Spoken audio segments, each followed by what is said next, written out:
Assalamualaikum warahmatullahi wabarakatuh. Halo teman-teman, kembali lagi bersama saya, Nadila. Jadi pada kesempatan kali ini saya akan melanjutkan materi mengenai server administration, di mana di sini saya akan masuk ke bab yang berikutnya. Di sini saya akan masuk ke bab routing nih teman-teman. Oke teman-teman, pada video sebelumnya kita sudah membuat topologi sederhana di mana kita menggunakan 4 virtual mesin nih teman-teman. Nah di sini saya akan melanjutkan konfigurasi yang kemarin sudah kita kerjakan nih teman-teman. Dimana kemarin kita sudah melakukan konfigurasi IP address, kemudian kita sudah melakukan konfigurasi hostname dan konfigurasi host. Nah di sini kita akan melanjutkan konfigurasi routing nih teman-teman.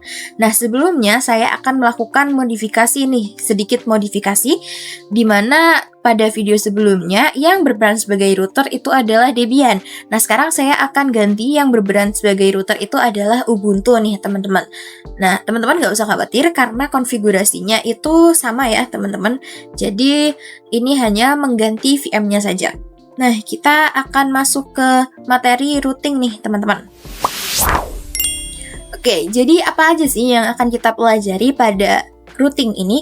Nah, yang pertama kita akan belajar untuk mengaktifasi router Ubuntu nih teman-teman, ataupun routernya. Kemudian yang kedua kita akan melakukan sharing koneksi internet.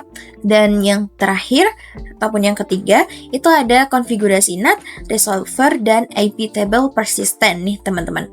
Nah sebelum masuk ke materinya saya akan menjelaskan routing secara singkat terlebih dahulu nih. Jadi routing itu adalah proses untuk mencari alamat dari network satu ke network lain yang berbeda network dengan menggunakan router ya teman-teman.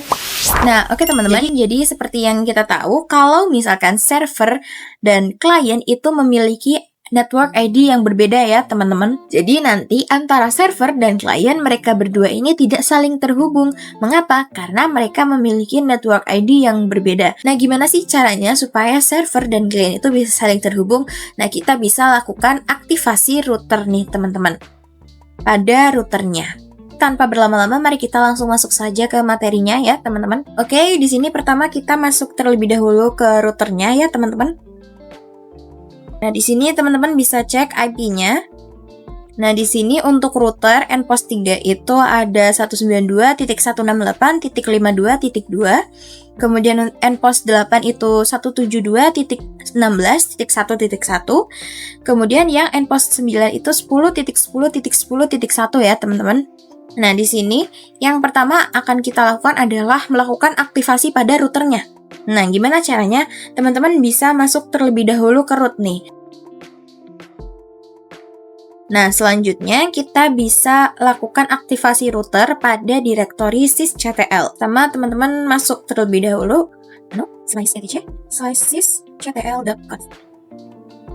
Kemudian teman-teman cari yang tulisan seperti ini. net.ipv4.ip garis bawah forward sama dengan 1 ya. Kemudian teman-teman bisa hapus tanda pagarnya untuk mengaktifkan perintahnya. Kemudian kita simpan, Ctrl X, Y, Enter. Nah, di sini teman-teman bisa cek dengan mengetikkan perintah seperti ini. sysctl-p.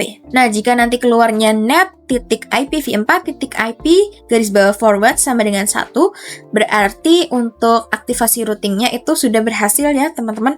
Nah, di sini teman-teman bisa cek dengan ping antara server dan klien nih. Ya, sebelumnya kita masuk terlebih dahulu ke servernya. Oke, kita bisa cek IP-nya. Di sini untuk server Ubuntu IP-nya 10.10.10.2 ya teman-teman. Di sini saya akan lihat dulu untuk IP dari si klien Ubuntu-nya. Oke. Teman-teman bisa cek di terminal. Di sini teman-teman ketik IP A. Nah, di sini IP-nya adalah 172.16.1.2. Nah, di sini saya akan ping IP dari server Ubuntu ke klien Ubuntu dan nanti akan ping sebaliknya. Di sini saya akan ping servernya di klien ya. Kita coba ping 10.10.10.2 ya, teman-teman. Kemudian kita enter. Oke, sudah berhasil ya, teman-teman. Nah, kita akan coba di server Ubuntu-nya. ping 172.16.1.2. Oke, di sini juga sudah berhasil. Nah, kita akan coba di server Debian-nya juga nih, teman-teman. Oke, kita masuk terlebih dahulu. Kita cek IPA di sini untuk server Debian, IP-nya adalah 10.10.10.3 ya, teman-teman. Nah, di sini saya akan coba untuk ping IP si kliennya. Ping 172.16.1.2. Oke, di sini juga sudah berhasil ya, teman-teman. Berarti ini untuk aktivasi router itu sudah berhasil ya. Kita akan lanjut ke materi yang berikutnya nih, teman-teman. Nah, di sini kita akan melakukan share koneksi internet nih. Nah, jadi ketika kita ping 888 itu kita nanti hasilnya adalah timeout. Tidak bisa ya, teman-teman. Kita tidak bisa melakukan ping 888. Jadi si routernya itu tidak dapat internet. Nah, gimana caranya dapat internet? Kita bisa melakukan sharing koneksi internet. Jadi host OS itu memberikan internetnya kepada VM kita nih dengan melalui share koneksi internet. Nah, caranya gimana? Teman-teman bisa ke control panel. Nah, kemudian di sini pilih yang network and internet, network and sharing center, kemudian pilih change adapter setting. Oke, teman-teman, jadi VirtualBox saya untuk yang router itu terhubung ke host only adapter nih. Di sini. Maaf. Teman-teman bisa lihat di network. Nah, di sini saya terhubung ke host only adapter, namanya adalah VirtualBox host only Ethernet adapter. Nah, teman-teman bisa cari nih di control panel. Tadi di network and internet sharing center, di mana yang tulisannya VirtualBox host only Ethernet. Nah, di sini saya menggunakan yang Ethernet 5 ya, teman-teman. Teman-teman bisa lihat di sini, bisa klik details. Di sini IP-nya adalah 192.168.56.1 sesuai dengan yang sudah saya masukkan di router tadi nih, teman-teman. Sesuai ya, teman-teman. Di sini saya untuk endpost 3 itu yang mengarah ke internet. Nah, IP-nya adalah 192.168.56.2.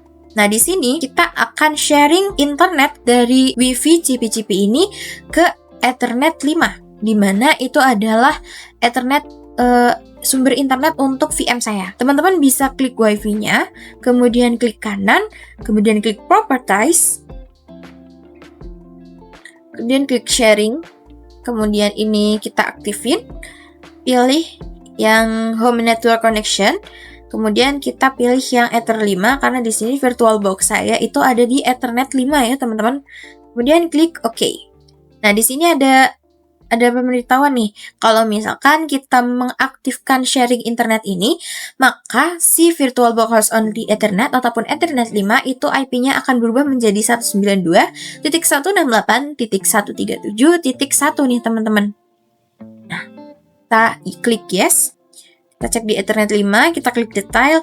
Nah, di sini untuk IP address-nya itu sudah berubah menjadi 192.168.137.1 yang artinya kita juga harus mengganti yang ada di VM kita ya, teman-teman.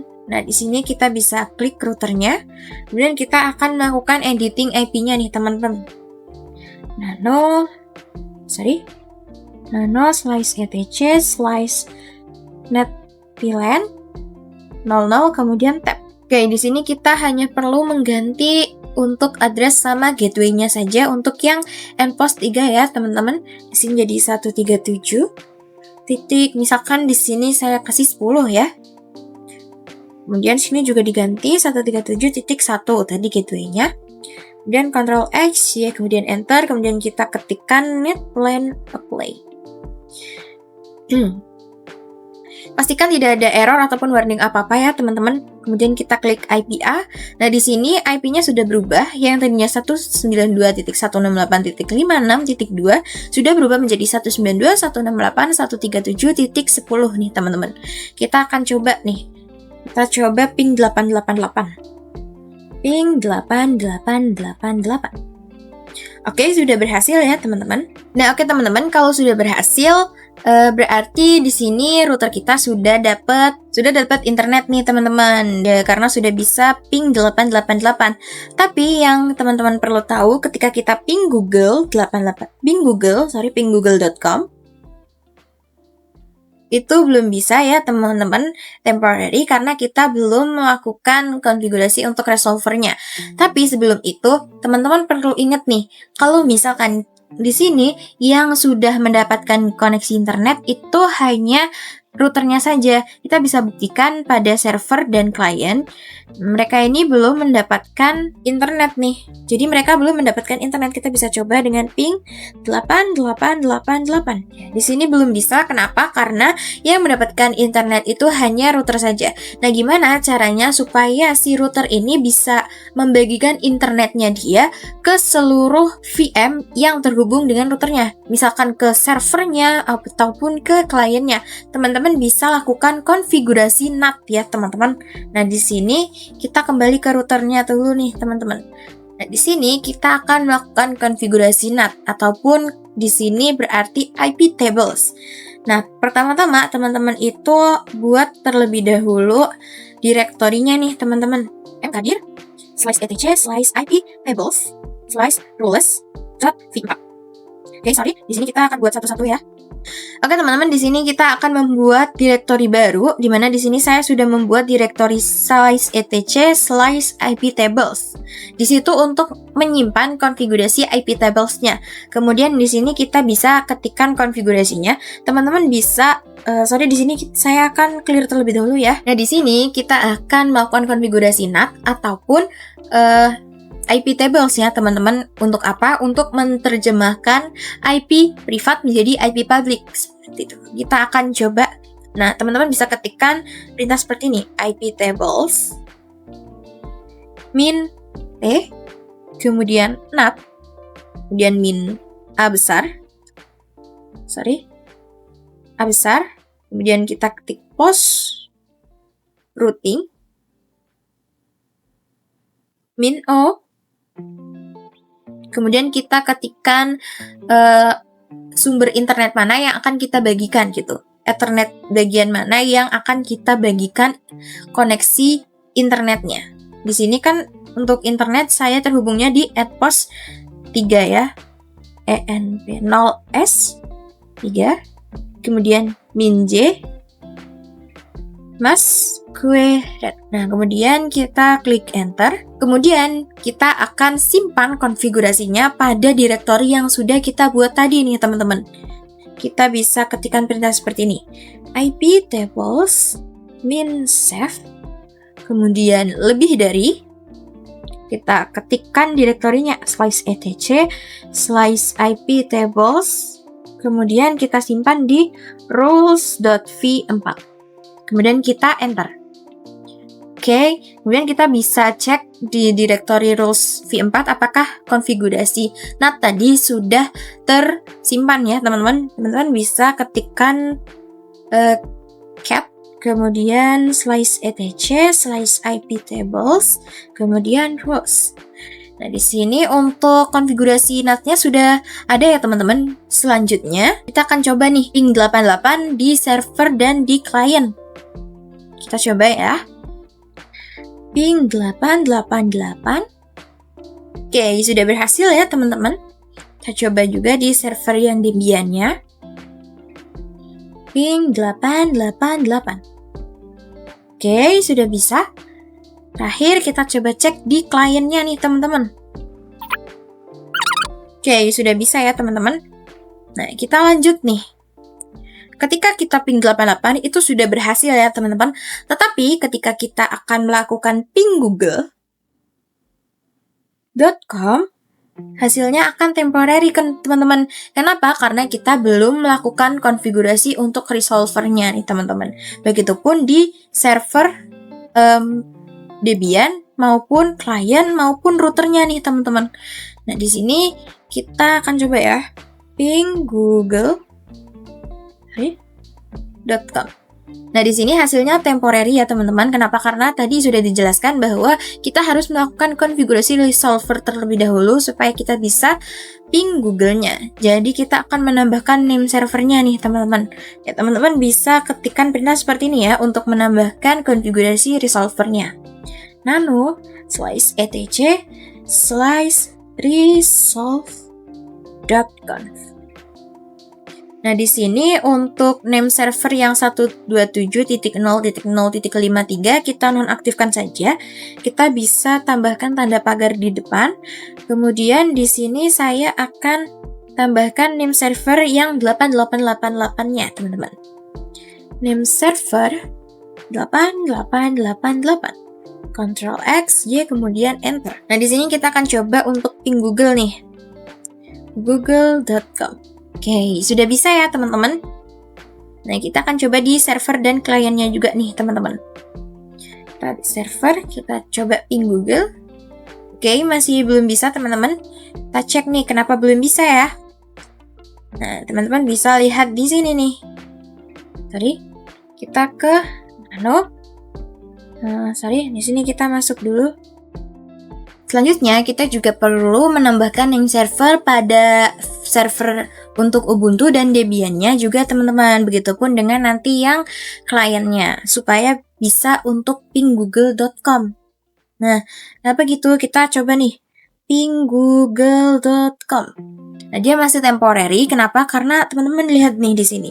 Nano, slice etc, slice netplan.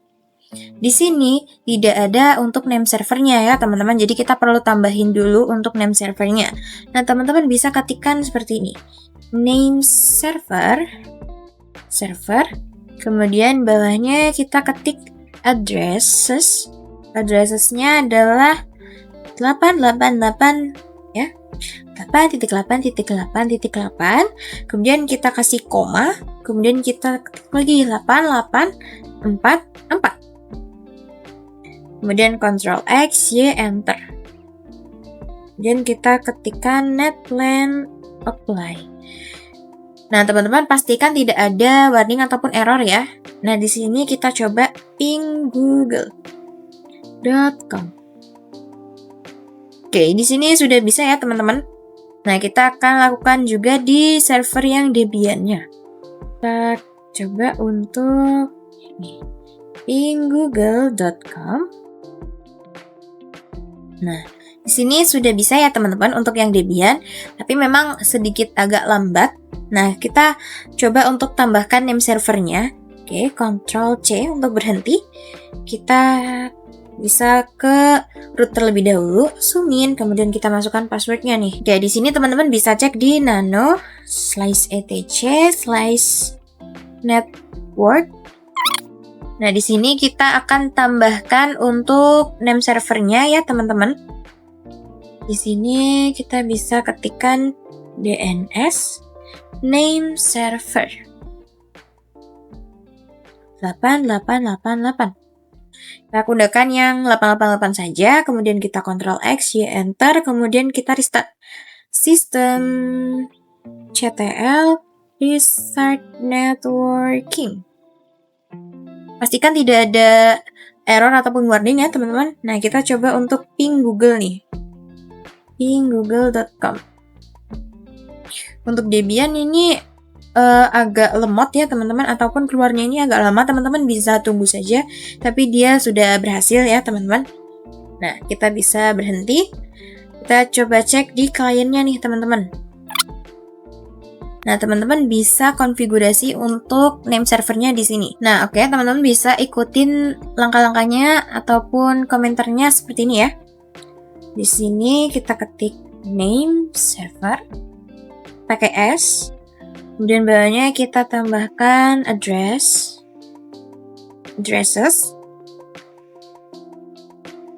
Dan di sini 8888.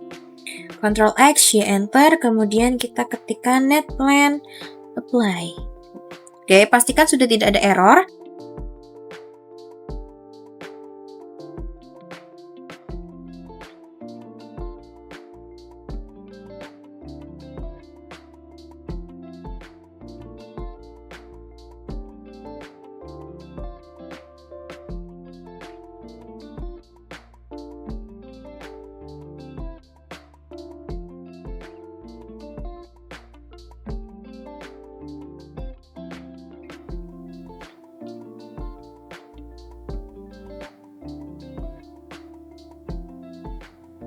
Oke, di sini untuk klien Ubuntu juga sudah bisa ping Google ya teman-teman. Artinya, untuk klien dan server itu sudah mendapatkan internet dari router yang tadi sudah dapat sharing internet dari WiFi kita. Nah, di sini kita akan melakukan step terakhir, yakni menginstal IP tables persistent. Gunanya untuk apa? Gunanya supaya konfigurasi IP tables yang sudah kita lakukan tadi itu nanti bersifat permanen.